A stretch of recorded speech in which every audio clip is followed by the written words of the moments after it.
Assalamualaikum warahmatullahi wabarakatuh. Saya Rizky Pratama, mahasiswa jurusan Kehutanan Universitas Lampung, akan menjelaskan materi tentang biologi konservasi. Yang pertama, penelaahan demografi.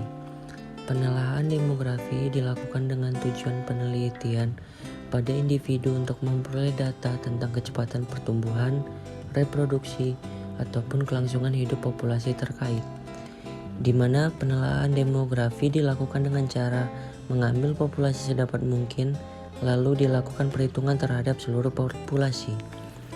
Sedangkan teknik-teknik untuk melakukan suatu studi populasi sangat beragam, tergantung dengan tujuan penelitian serta karakteristik atau sifat spesies yang diteliti.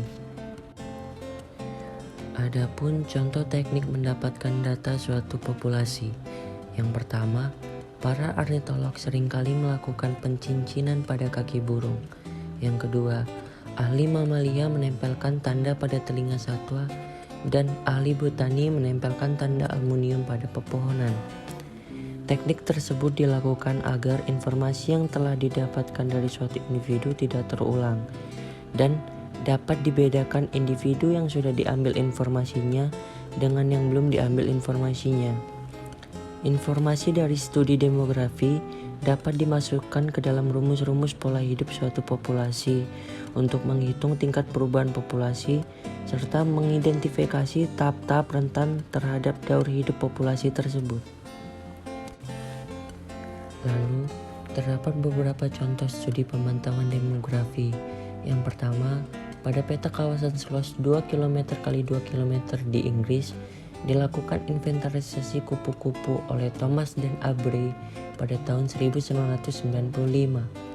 Mereka menyimpulkan bahwa kupu-kupu yang ditemukan pada tahun 1970 tidak ditemukan lagi di saat itu. Yang kedua, penurunan populasi anggrek laba-laba pada wilayah di Inggris disebabkan karena umur tumbuhan ini relatif rendah dibandingkan tumbuhan-tumbuhan lainnya yang ada di wilayah tersebut. Yang ketiga, inventarisasi populasi Hawaiian Monk-seal di Atoll Kurei Pulau Green. Dapat dilihat pada grafik 1, terjadi perubahan populasi akibat dari dibukanya stasiun penjaga pantai, sehingga penurunan populasi Hawaiian Monk-seal terjadi. Lalu, apabila stasiun pantai tersebut ditutup, dapat dilihat pada grafik, terjadi kenaikan populasi terhadap Hawaiian Monk-seal di Atoll Kurei Pulau Green. Selanjutnya, analisis kelangsungan hidup suatu populasi atau Population Viability Analysis bertujuan untuk mempelajari apakah suatu spesies mempunyai kemampuan untuk bertahan hidup di suatu lingkungan. PFA bermanfaat dalam memantau fluktuasi ukuran populasi dari suatu spesies, sehingga terdapat berbagai contoh PFA di Indonesia dan di luar Indonesia. Yang pertama, contoh PFA di Indonesia atau yang sering disebut Population Viability and Habitat Assessment (PHFA), di mana pengelolaan dilakukan di berbagai satwa langka dan terancam punah yang ada di Indonesia seperti elang Jawa, jalak Bali, anoa, dan harimau Sumatera. Aplikasi ini memiliki kekurangan dengan adanya keterbatasan data, terutama menyangkut dinamika populasi spesies yang bersangkutan. Yang kedua, burung gagang bayam Hawaii merupakan endemik yang mulai terancam punah di Kepulauan Hawaii. Yang ketiga, upaya pelestarian gajah Afrika di Taman Nasional Tsavo, Kenya. Dapat dilihat pada grafik 2, probabilitas dinyatakan dalam skala logaritma dengan kepadatan 12 individu per 10 km persegi. Suatu kawasan seluas 2.500 km persegi akan memiliki populasi sebanyak 3.000 individu. Probabilitas atau kemungkinan kepunahan dalam 100 tahun akan mendekati 0%, sedangkan probabilitas untuk punah dalam 1000 tahun hanya 0,4%.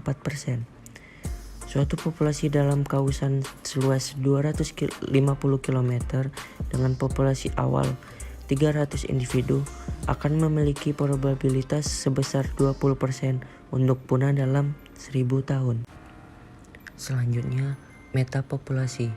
Metapopulasi dapat didefinisi sebagai sejumlah populasi yang membentuk suatu mosaik yang dinamis dan sering berhubungan melalui peristiwa-peristiwa migrasi maupun persebaran pasif. Terdapat pola-pola metapopulasi yang dapat dilihat pada gambar. Pada gambar A, 3 populasi yang saling tidak terkait sehingga tidak dapat dikatakan metapopulasi. Pada gambar B, terdapat 3 populasi yang saling berinteraksi. Pada gambar C, terdapat 1 populasi inti besar dengan 3 populasi kecil. Dan pada gambar D, terdapat interaksi yang sangat rumit antar populasi. Lalu, contoh pengelolaan suatu spesies dengan pendekatan metapopulasi. Yang pertama, California Mountainship di gurun barat daya California terjadi perubahan mosaik populasi akibat perubahan iklim yang terjadi di wilayah tersebut. Yang kedua, Firby Slowsworth merupakan tumbuhan endemik yang hidup di sepanjang sungai San John yang mengalami banjir berkala, sehingga terjadi penurunan populasi Firby Slowsworth di wilayah tersebut. Dalam suatu metapopulasi, penghancuran habitat dari populasi dapat mengakibatkan kepunahan berbagai populasi besar atau satelit yang bergantung pada populasi tersebut sebagai sumber koloni. Demikian penjelasan materi tentang biologi konservasi. Apabila ada salah kata, saya mohon maaf. Saya ucapkan terima kasih. Wassalamualaikum warahmatullahi wabarakatuh.